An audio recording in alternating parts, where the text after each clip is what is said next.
কিছু মানুষের স্বপ্ন স্বপ্নই থেকে যায়।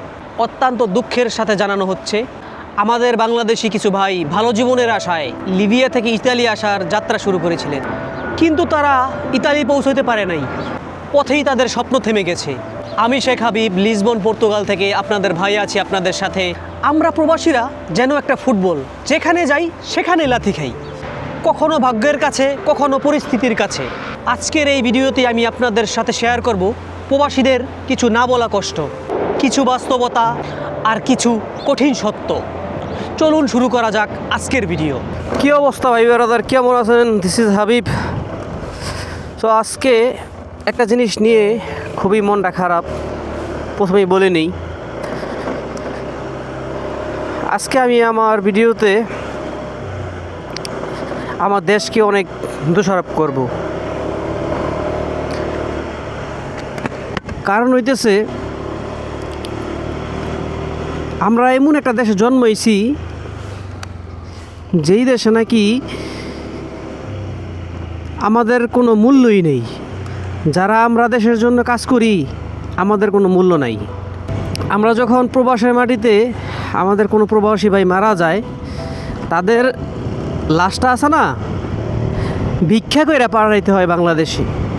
এখান থেকে ভিক্ষা কইরা তারপরে বাংলাদেশে পাঠাইতে হয়।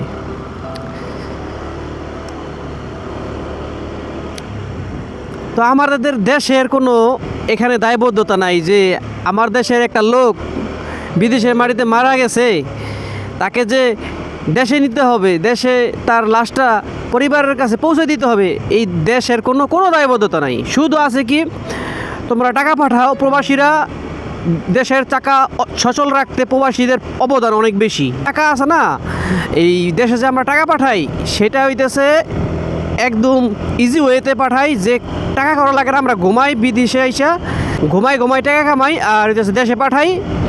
এটা দেশের কোনোই না, শুধু আমরা পরিবারের জন্য টাকা পাঠাই, আমার দেশের জন্য কিছুই করি না। আমার দেশের কোনো দায়বদ্ধতা এখানে নাই। এই যে গতকালকে দেখেন, লিবিয়া দিয়ে ইতালি ঢোকার সময় আমাদের বাংলাদেশি অনেকগুলো মানুষ মারা গেছে। তারপরে আবার গ্রিসের উপকূল এলাকায় আমাদের বাংলাদেশি মারা গেছে। তো কিভাবে মারা গেছে? তো খাদ্যের অভাবে মারা গেছে। দালালের তো কোনো বুকপিট নেই। সব দালাল কিন্তু খারাপ না, আবার কিছু দালাল আছে তারা টাকার জন্য তার মা, বোন, মেয়ে তাদেরকে টাকার জন্য বিক্রি করে দিতে পারে। তো এমন কিছু মানুষ আছে, তো তাদের দ্বারা এই কাজগুলো হয়। এই যে মানুষগুলো মারা গেল, লিবিয়াতে যারা মারা গেছে, এই গ্রীষ্মে আসার সময় যারা মারা গেছে, এমন তো সচরাচর অনেকেই মারা যায়। তো তাদের লাশ কিন্তু পাওয়া যাব না, না খাইতে পাইরা মারা গেছে। বুঝতেছেন আপনি যে কতটা কষ্টে এই মানুষগুলো মারা গেছে? চিন্তা করা যায় এই দালালেরা যে এমন করে। দালালের মানে আমি ভাই মুখে খারাপ কথা হিসাব পড়ে নিজেকে কন্ট্রোল করতে পারি না। কি মোহন কন, এই দালালেরা এই যে মানুষগুলো মরলো টাকার জন্য, কিছু টাকার জন্য এই যে মানুষগুলো মারলো, তো ওদের লাশগুলো তো তার বাবা মাও দেখতে পারবো না, তার আত্মীয় স্বজন কেউ দেখতে পারবো না। ওই লাশগুলো হয়তো বা মাছে খেয়ে ফেলবো, নদীতে বসে যাইব, সাগরের পানির সাথে মিশে যাইব, অথবা মাছে খেয়ে ফেলবো। তো বা ইউরোপে আসবেন, ঠিক আছে, রিস্ক নেন, কিন্তু এতটা রিস্ক নিয়েন না যে আপনার আসলে কত সরকার আসে যায়, কত কিছুই তো দেখলাম, কিন্তু প্রবাসীদের পক্ষের কোনো শক্তি এখনও দেখলাম না। প্রবাসীদের পক্ষে শক্তি আসে মাঝে মাঝে, বুঝছেন, ওই যে বিকাশের নিয়া বিকাশে টাকা নিব প্রবাসীদের থেকে, কীভাবে টাকা নিব ওই ধান্দায় থাকি। কিন্তু প্রবাসীদের জন্য যে কোনো কাজ করব, যে এয়ারপোর্টে হয়রানি বা তাদের সাথে যে এয়ারপোর্টে খারাপ ব্যবহার করা হয়, এই জিনিসগুলো নিয়ে এইসব কোনো কাজ করব না। শুধু এই প্রবাসীদের কাছ থেকে টাকা কীভাবে নিব এটাই লোগা মেইন বিষয়। আসলে দুর্ভাগা, প্রবাসী হলো দুর্ভাগা। প্রবাসীরা হইতেছে আপনার ফুটবলের মতো, সব জায়গায় লাথি খায়। প্রথম খায় নিজের কাছ থেকে, তারপরে জীবন থেকে, তারপরে ফ্যামিলির থেকে, তারপরে দেশের থেকে। তো এক সময় এই এমন লাত্তি খাইতে খাইতে জীবনটাই চলে যায়। তারপরে কি হয়, তাদের লাশটা নিতে গেলে ভিক্ষা করে নিতে হয় বাংলাদেশে। এই হলো প্রবাসী।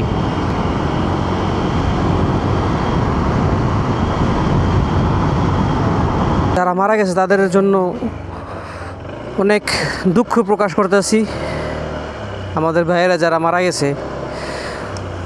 আর সরকারের কাছে একটা আবেদন, যারা আমাদের প্রবাসী ভাইয়েরা বাংলাদেশ থেকে আসে বাংলাদেশের জন্য টাকা কামানোর জন্য, বাংলাদেশের অর্থনীতির চাকা সচল রাখার জন্য, তাদেরকে যেন এতটুকু সম্মান দেওয়া হয় যেন মারা যাওয়ার পরে যেন এই ভিক্ষা কইরা যেন বাংলাদেশে না যেতে হয়। দেশের অর্থায়নে যেন এই লাশটা বাংলাদেশে পৌঁছাই দেওয়ার ব্যবস্থা যেন করা হয়। বিভিন্ন জায়গা থেকে প্রতারিত হই আমরা, ফ্যামিলির থেকে, আত্মীয় স্বজন থেকে। তো আমাদের সাপোর্টে যেন সরকার একটু দেখে আমাদেরকে, সরকার যেন আমাদের সাপোর্টে থাকে। কয়দিন ধরে খালি শুনতেই আছি যে এই ঈদটা আসার পর থেকেই বাংলাদেশে মানুষ এভাবে মারা যাইতেছে, বাংলাদেশিরা একজন দুজন না, 10 জন, 20 জন, 40 জন। মানে কি ভাই, রাস্তায় কোনো সেফটি নাই, কোনো কিচ্ছু নাই।